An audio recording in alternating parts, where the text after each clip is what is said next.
Ruang Tangga Rasa. Selamat datang di Ruang Tanggap Rasa. Apa rasamu terhadap rasaku? Season 2. Podcast ini dipersembahkan oleh Komisi Nasional Hak Asasi Manusia. Halo Happy Humans, apa kabar kamu semua? Semoga dimanapun kamu berada, kapanpun kamu lagi dengerin ini, selalu dalam keadaan baik dan sehat ya tentunya Mbak Eka. Ya betul sekali Bex. Aduh senang banget ya Bex ya kita ketemu di episode kali ini. Karena tema kali ini Bex itu yang sangat kekinian. Tahu nggak Bex apa kira-kira? Kayaknya anak-anak bahasa Jaksel gitu deh cluenya ya. Betul banget. Karena aku dari Jaksel nih, jadi kita akan membahas yang gaya anak Jaksel, yaitu soal healing. Apa sih sebenarnya healing itu? Bener nggak sih kalau kita liburan itu kita healing gitu kan? Nah kali ini kita akan membahas soal healing, tapi tentu saja dari perspektif hak asasi manusia. Kita kali ini kedatangan tamu spesial nih Bex, yaitu Mbak Dini Surya Cahyani, atau nanti kita bisa panggil Mbak Dini, Kak Dini, Usi gitu boleh ya. Beliau ini adalah subkoordinator laporan mediasi atau juga sebagai analis kebijakan ahli muda. Nah, tahu nggak Bex? Dia ini dulu S2-nya di Magister Psikologi Perdamaian. Jadi cocok banget nih ngomongin soal healing dan hak asasi manusia. Ini kayaknya klubnya anak-anak psikologi ngumpul nih di sini obrolan podcast kita hari ini. Betul banget. Ini adalah podcastnya anak psikologinya Komnas ya. Kita sapa dulu yuk Mbak Dini. Halo Mbak. Halo Mbak Dini.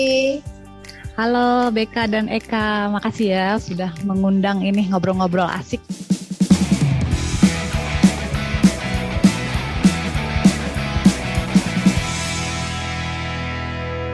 Nah, tadi kan kita ngobrolin udah kasih tahu teasernya gitu.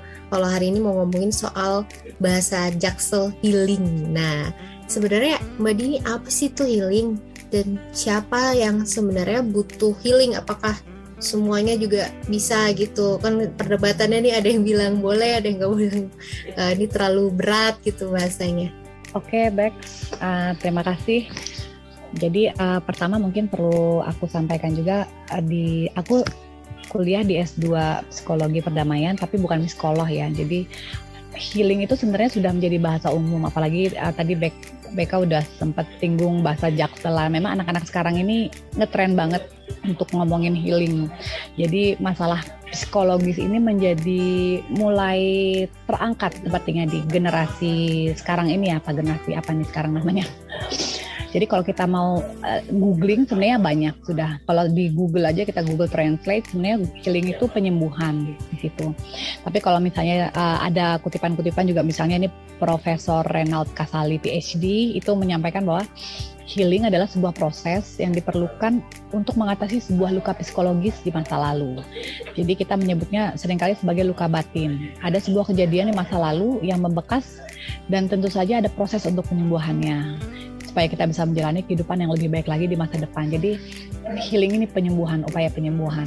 Terus siapa saja yang butuh healing? Jadi sebagai manusia, sebagai insan yang mempunyai rasa, psikologis itu semua pasti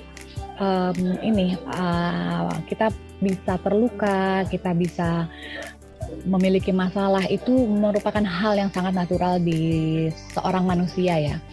Jadi healing itu sangat dibutuhkan. Jadi ada istilahnya yang lain lagi, ada self healing. Ketika kita bisa mengendalikan diri, kita bisa menciptakan healing itu untuk diri sendiri, itu bisa. Tapi ketika kita memang merasa waduh saya udah agak susah nih menyembuhkan diri sendiri, terlalu dalam ya lukanya, itu juga ada bantuan dari pihak-pihak ahli seperti psikolog atau psikiater. Nah mungkin anak psikologi satu lagi nih bisa nambahin, Mbak Eka. Iya Bek, sebenarnya apa yang disampaikan oleh Mbak Dini tadi itu sudah aku setuju ya maksudnya, karena healing itu memang proses yang diperlukan untuk mengatasi luka psikologis di masa lalu gitu. Nah, luka psikologis itu apa sih? Luka-luka psikologis ini biasanya disebabkan oleh peristiwa-peristiwa traumatis. Nah, peristiwa traumatis itu sendiri itu tuh peristiwa yang sangat berdampak pada seorang individu. Tapi memang seorang individu itu responnya bisa saja berbeda ya. Bisa saja Bex trauma, aku enggak, atau sebaliknya kayak gitu ya. Dan kalau kita ngobrolin soal hak asasi manusia nih Bex, pelanggaran hak asasi manusia itu menjadi salah satu peristiwa traumatis yang bisa menyebabkan luka batin pada seseorang. Kayak begitu, itu menjadi salah satu penyebabnya. By the way Bex, hari ini kan aku jadi host Bex. Kenapa tiba-tiba aku yang ditanyain ya? Nggak apa-apa, kan ini klub psikologi Komnas HAM. Jadi nama-namain dong. Oke deh. Nah, karena tadi kita udah ngomongin nih soal korban itu butuh healing atau pemulihan. Aku mau nanya nih ke Mbak Dini. Apalagi kan Mbak Dini ini fokus di ini ya, psikologi perdamaian gitu. Nah, Mbak Dini, apakah memang semua korban pelanggaran HAM itu butuh healing sih? Kira itu apa saja dampak psikologis yang mereka alami dari trauma karena pelanggaran HAM itu? Oke Eka, terima kasih. Jadi memang apakah korban pelanggaran HAM itu butuh healing? Jadi sebenarnya salah satu fungsi dari Komnas HAM itu kan menjaga kondisi yang kondusif terkait dengan hak asasi manusia, ya, perlindungan, penegakan, pemajuan HAM, dan itu di dalam Undang-Undang 39 tahun 99 itu merupakan tanggung jawab dari pemerintah. Nah, apakah butuh healing korban pelanggaran HAM? Jadi yang kita memang upayakan adalah ketika terjadi suatu pelanggaran HAM itu kita coba pulihkan hak-haknya. Nah, pemulihan itu salah satunya adalah healing. Jadi hak-hak korban ini tidak hanya psikologis, ada juga materi dan lain-lain. Ketika korban pelanggaran HAM itu mengalami trauma yang cukup berat atau stres yang diakibatkan dari permasalahan hak-haknya yang tidak yang terlanggar lah istilahnya seperti itu kewajiban pemerintah juga untuk memulihkannya. Jadi Komnas HAM di sini mendorong pemerintah untuk memberikan semacam kebijakan atau program-program yang bisa membantu pemulihan para korban pelanggaran HAM ini. Jadi kalau ditanya korban pelanggaran HAM itu butuh healing, kalau memang dia terluka secara psikologis dan menyebabkan trauma dan mengganggu aktivitas kehidupannya, itu butuh healing. Apalagi misalnya seperti contoh korban kekerasan dari konflik sosial. Jadi harus ada program-program yang membantu mereka untuk pulih secara total ya, dan itu memang tidak bisa sebentar sebenarnya dilakukan karena terkadang luka yang tercipta itu begitu dalam. Menarik banget nih Mbak Dini. Tadi bilang kalau ada luka yang mendalam, juga tadi juga begitu berat gitu apa yang mereka alami. Dan seharusnya memang negara hadir untuk memulihkan korban ini. Nah, tapi pertanyaannya apa yang sudah pernah dilakukan negara selama ini untuk memulihkan korban dan bentuknya tuh seperti apa aja gitu, Mbak Dini? Oke, jadi sebenarnya kalau mau kita lihat dari itu levelnya kan banyak ya. Negara itu berperannya cukup banyak ya dalam setiap level. Di kebijakan sebenarnya sudah dibuat juga undang-undangnya, kan ada Undang-Undang nomor 7 ya tahun 2012 kalau nggak salah tentang penanganan konflik sosial. Itu ada pemulihan, itu salah satu ruang lingkupnya itu pemulihan. Nah, pemulihan itu di situ ada salah satunya rekonsiliasi, terus kemudian rehabilitasi, kemudian rekonstruksi. Nah, di rehabilitasi ini juga, disitulah rehabilitasi itu adalah pemulihan mental. itu masuk juga. Itu salah satu upaya pemerintah untuk memenuhi hak asasi manusia. Tapi untuk realisasi programnya itu terkadang memang perlu kita telisik lagi, karena memang terkadang banyak korban-korban COVID juga yang masih belum mendapatkan pemulihan secara patut lah ya. Jadi mungkin hanya sekedar sekolah datang saat itu ketika konfliknya baru terjadi. Setelah itu sudah dilepas aja, padahal itu kan belum tentu healing secara total ya. Jadi ingatan itu masih ada. Jadi kita juga perlu turun mendorong lagi pemerintah bahwa program ini harusnya bersifat kontinu atau berjangka panjang yang sustainable, supaya bisa tetap membuat para korban ini pulih total. Jadi misalnya kalau aku ambil contoh tuh, dulu kan di Poso itu juga pernah ada konflik yang cukup besar. Itu banyak trauma khususnya di anak-anak. Jadi memang konflik itu kan latar belakangi agama, tapi sebenarnya inti dasarnya sepertinya bukan itu. Jadi karena trigger-trigger yang terjadi di masyarakat, akhirnya sisi agama itu yang diangkat.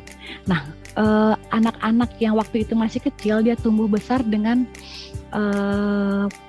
pemahaman yang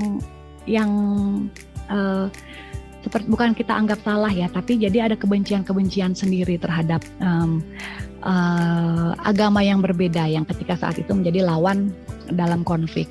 Nah, harusnya ketika itu tercipta, pemerintah juga bisa tahu, menyadari, kalau gitu kita coba masukkan dalam kurikulum pendidikannya mungkin, atau mungkin anak-anak ini kita coba ajak berbaur, kita bikin program-program seperti apa,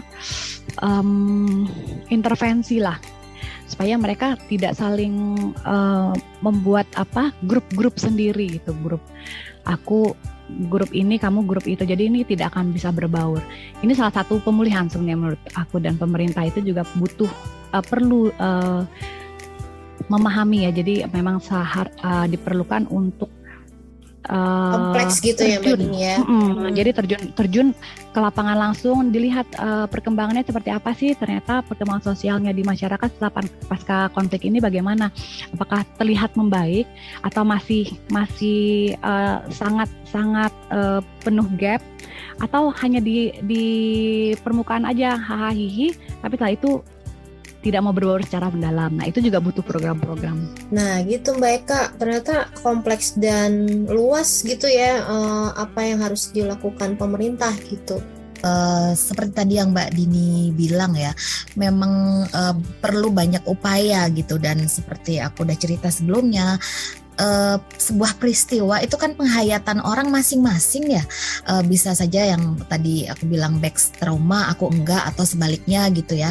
Dan ketika dilakukan intervensi itu memang harus dilakukan pengecekan begitu ya, apakah memang korban-korban itu sudah benar-benar pulih, atau memang masih diperlukan intervensi atau terapi-terapi selanjutnya begitu ya, supaya memang dia benar-benar bisa kembali menjalankan hidupnya dengan penuh gitu, seperti itu. Nah, tadi Mbak Dini udah cerita nih bahwa sebenarnya ketika sudah ada program tapi masih ada PR nih, ketika kita melakukan atau negara melakukan pemulihan psikologis untuk korban ya. Nah, selain tadi Mbak Dini yang soal kita harus memaintain gitu ya, melihat lagi apakah memang korbannya memang sudah benar-benar pulih, ataukah ternyata masih perlu intervensi, dan tadi Mbak Dini keren banget menyebutkan bahwa sebenarnya perlu loh intervensi juga ke dunia pendidikan gitu kan, untuk memasukkan isu-isu yang nantinya tidak menyebabkan konflik yang ujung-ujungnya menjadi peristiwa yang traumatis bagi orang. Nah, selain itu, apa sih Mbak Dini upaya-upaya yang perlu dilakukan negara supaya pemulihan korban ini bisa benar-benar cepat tercapai begitu ya, kita sih beruntung ya Mbak, kita sudah mulai ada undang-undang TPKS gitu yang baru. Kalau tadi Mbak Dini cerita di konteks perdamaian, konflik agama, ini kan sebenarnya hal yang sama juga untuk korban kekerasan seksual, bahwa mungkin saja di permukaan dia baik-baik saja, tapi trauma itu tuh melekat terus gitu. Nah, ini jadi sebenarnya banyak PR ya Mbak soal healing untuk negara, nggak hanya yang korban konflik sosial, kekerasan seksual nih. Apa nih Mbak Dini yang masih perlu kita dorong untuk negara lakukan demi pemulihan korban? Memang perlunya pendekatan lebih mendalam juga dari pemerintah negara ya.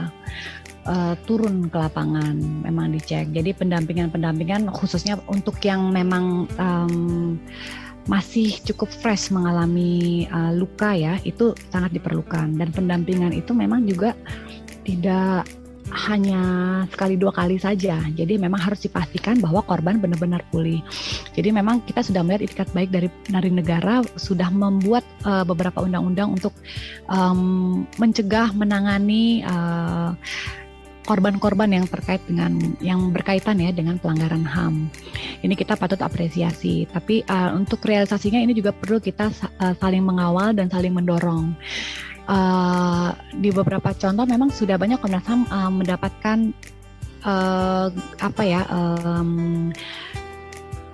contoh lah ya yang cukup baik dari pemerintah. Jadi memang mengutus atau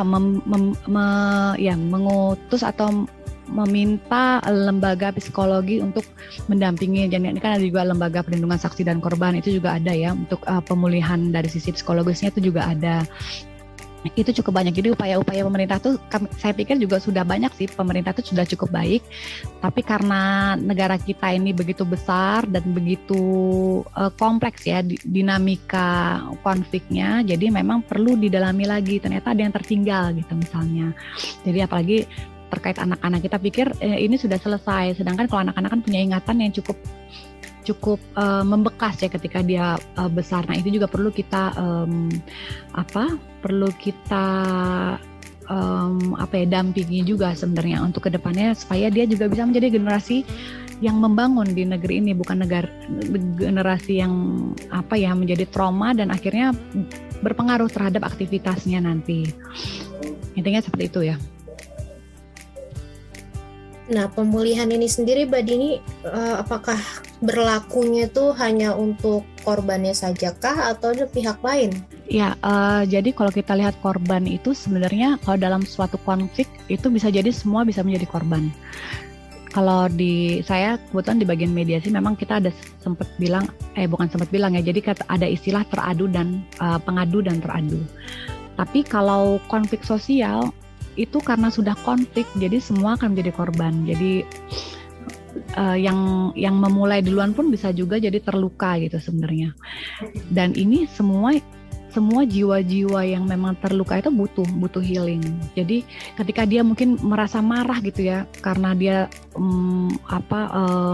merasa tidak mendapatkan keadilan atau tersinggung atas suatu hal, kemudian dia bertindak keras atau dia melakukan pelanggaran HAM, padahal dia kan pelaku, tapi dia sendiri mempunyai luka sebenarnya. Mungkin akibat dari luka itulah mendasari tindakannya. Nah itu juga harus sebenarnya di healing. Healing itu kan penyembuhan mental ya. Jadi mentalnya disembuhkan kembali agar aktivitasnya kembali normal. Jadi dia tidak istilahnya merusak ya, atau mungkin jadinya toksik lah kalau misalnya dia nggak merusak banget. Kalau bahasa sekarang toksik banget sih, ngomongnya sadis banget sih gitu misalnya, itu juga menyakiti dan itu menular.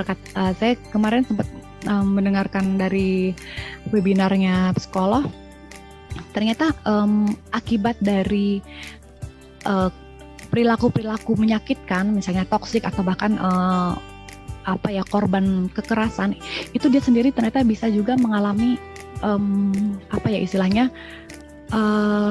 bersikap keras juga seperti apa yang dia alami, hingga dia dia melakukan ke orang lain, dan itu kan cenderung dia menjadi menular sebenarnya. Nah itu sangat butuh sekali dipulihkan. Jadi semua yang memang dirasa kita lihat memang itu berpengaruh mentalnya terhadap aktivitasnya sehingga dia bertindak menjadi buruk itu perlu dipulihkan. Jadi tidak harus korban. Cara berpikirnya juga baik pelaku, misalnya kita anggap itu pelaku, itu juga perlu dipulihkan semua. Iya, menarik banget Mbak Dini. Jadi dalam konteks konflik aku setuju banget ya bahwa tidak hanya korban, karena sebenarnya kalau konflik sosial itu kedua belah pihak itu ada saja yang dikorbankan ya. Ada luka-luka yang terjadi pada kedua belah pihak dan memang dua-duanya harus disembuhkan kayak begitu. Dan aku mau nambahin nih Bex, karena kali ini tuh edisinya spesial nih Bex. Yang satu penelitiannya dari sisi korban. Nah, aku penelitianku dari sisi pendamping korban. Bahwa ternyata trauma itu kalau tadi Mbak Dini bilang ditularkan gitu ya. Ternyata ini tuh bisa dihayati oleh orang yang mendampingi korban, aktivis, orang-orang yang bekerja di lembaga HAM nasional kayak kita di Komnas HAM, Komnas Perempuan, KPAI atau teman-teman di LPSK atau mungkin di Ombudsman, itu kita juga memiliki ancaman nih Bex untuk terkena dampak gitu, yang namanya adalah trauma sekunder, di mana sebenarnya kita bukan korbannya, tapi karena kita mendampingi, karena kita melihat, kita mendengar, itu tuh kayak kita jadi ikut menghayatinya sebagaimana peristiwa tersebut dihayati oleh korban kayak begitu. Jadi sebenarnya banyak ya yang kalau peristiwa traumatis itu akhirnya perlu banyak pihak yang nantinya untuk disembuhkan. Kalau di konflik adalah kedua belah pihak yang berkonflik, tentu saja orang-orang yang akhirnya terkait dengan itu juga ya, seperti itu. Nah, iya. Kayak ini ya, kayak spons gitu ya Mbak Eka, soalnya kan kita dampingin, jadi terserap gitu semua yang mereka ceritakan ke kita. Betul banget, makanya kalau nggak kita kelola dengan baik nih, kayak Mbak Dini nih, kalau nggak mengelola dengan baik kesehatan mentalnya dan sebagainya, wah bisa-bisa Mbak Dini yang jadi drop sendiri nih ya Mbak Dini ya. Kayak gitu, karena dia tiap hari harus bacain kasus, terima pengadu dan sebagainya. Itu juga akan membuat dampak, mungkin awalnya lelah ya, lama-lama itu bisa mengikis kesehatan mental dari para human right defender atau pembela HAM gitu ya saat ini istilahnya. Kita tadi sudah ngomongin nih, ternyata yang butuh healing itu ada banyak pihak. Nah, kira-kira apa sih yang terjadi kalau tidak dilakukan healing itu, Mbak Dini? Tadi aku juga setuju banget apa yang sudah dikatakan Eka. Jadi untuk pendamping itu benar-benar sangat berpengaruh. Jadi kita memang healing itu dibutuhkan di semua manusia ya, yang memang memiliki jiwa yang ketika kita merasa terluka, kita kalau saya bilang sih ya wajiblah kita pulihkan supaya aktivitas kita ke depan tetap baik gitu, tidak berpengaruh menjadi buruk. Nah, terkait dengan akibat, jadi nyambung ya yang tadi juga, luka itu kan, luka apalagi di mental itu akan mempengaruhi fisik dan perilaku kita. Jadi ketika fisik kita tidak enak, terus kemudian perilaku kita menjadi buruk, itu otomatis berpengaruh. Yang paling buruk ada tindakan-tindakan bunuh diri, itu buruk ya, tapi itu terhadap diri. Tapi yang mempengaruhi orang lain juga bisa jadi melukai orang lain. Dan itu memang harus disembuhkan. Jadi kalau tidak dilakukan healing, ya itu akibatnya. Dan saya lihat memang sekarang ini kesehatan mental itu sudah mulai ditrendingkan, karena memang ternyata penting. Pelaku-pelaku bully, kemudian korban-korban pelanggaran, itu korban-korban pelanggaran HAM ya, misalnya konflik, ketika dia dibiarkan saja, dia mencoba memulihkan dirinya sendiri, tapi ternyata dia tidak mampu dan tidak ada orang sekitarnya yang sadar atas itu, ya itu bisa berpengaruh nanti juga di sekitarnya. Jadi disinilah pentingnya peran dari negara. Jadi Terkadang kan kita juga nggak sadar, kok ini orang ini kenapa sih dia kok sikapnya seperti itu, misalnya mengganggu dan lain-lain, destruktif dan toksik misalnya seperti itu. Oh ternyata dia adalah korban konflik. Wah ini harusnya kita cek lagi nih, oh konfliknya konflik apa? Oh ternyata ada peran negara di sini harusnya yang bisa membantu gitu. Bahkan untuk kekerasan seksual pun juga ada peran negara. Semuanya memang dibutuhkan. Ini suatu link yang harus kita jaga, semuanya saling membantu. Jadi dari orang terdekat dulu sebenarnya yang bisa melihat. Jadi mungkin orang terdekatnya bisa membantu, ketika dia merasa tidak bisa membantu, sampaikan ke lembaga yang berwenang. Jadi misalnya terkait dengan pelecehan seksual misalnya, apa nih harus tindak lanjutin nih, lapor kemana nih. Jadi orang terdekat itu juga jangan abai melihat misalnya ada pihak anak atau perempuan yang kok kondisinya kayak gini sih, aneh banget gitu. Kita kadang-kadang malah aneh, nggak mau deket-deket. Oh kita malah nggak kayak gitu harusnya sekarang. Kita harus aware satu sama lain, apalagi terkait dengan kesehatan mental. Kita harus saling membantu. Nah ketika kita pikir bahwa kita nggak mampu nih, ada negara sebenarnya di sana yang bisa membantu, dan itu adalah kewajiban dari negara. Karena ya kalau warganya sehat, warganya sejahtera, ya itulah tujuan dari negara ini. Gitu. Jadi penting banget healing itu, dan harusnya dilakukan. Penting, wajib dilakukan gitu. Ya, thank you banget Mbak Dini. Aku setuju banget bahwa negara harus berperan, karena kesehatan itu tidak hanya fisik, tapi fisik, mental, dan sosial. Negara harus berperan dalam hal itu ya, Bex ya. Dan satu lagi tadi pesannya Mbak Dini itu menohok banget, Bex. Ini kita harus mengingatkan Happy Human juga ya, bahwa stop untuk menstigma orang-orang yang sedang berjuang atau sedang struggle dengan kesehatan mentalnya.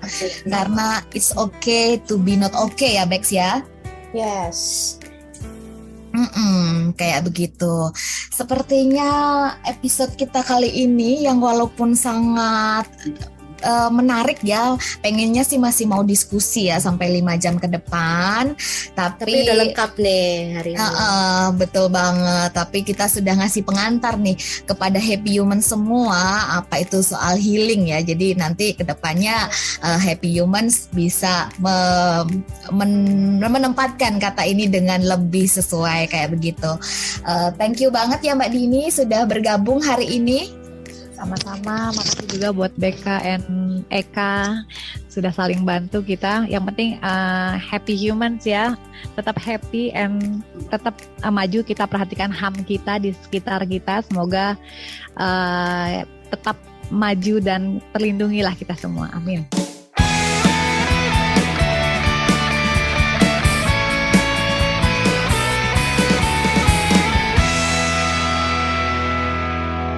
Nah, ini tadi obrolan kita terkait healing dan hak asasi manusia. Seperti yang tadi kami sampaikan, obrolan ini adalah obrolan dari staf-staf yang memang memiliki concern terkait isu psikologi. Tapi baik saya dengan Mbak Dini bukan psikolog loh ya. Kami hanya memiliki concern, kalau Mbak Dini kepada psikologi korban, kalau saya kepada psikologi dari pendamping korban. Kayak begitu. Semoga sharing-sharing ini ya, yang hari ini saya merangkap jadi host juga, bisa bermanfaat buat kalian semua Happy Human yang ada di rumah. Itu nunjukin kalau kita staffnya lengkap mereka. Jadi jangan lupa ya Happy Human, kita minta feedbacknya dan masukan juga dari Happy Human semuanya. Kalau mau ngirim karya juga boleh loh, kami masih nunggu semuanya di email tanggaprasa@komnasham.go.id. Dan juga jangan lupa follow media sosial kita di Instagram @komnas_ham, Twitter @komnasham, Facebook Komnas_ham, YouTube Komnas HAM Channel. Dan juga ada yang spesial yaitu live chat di website tanggaprasa.id. Jadi kamu bisa ngobrol langsung lewat ketikan sama kita setiap hari kerja jam 1 sampai jam 3 sore waktu Indonesia bagian Barat. Jadi sampai jumpa Rabu depan pukul 4 sore waktu Indonesia bagian Barat di episode Ruang Tangga Prasa berikutnya. Salam sehat untuk semuanya.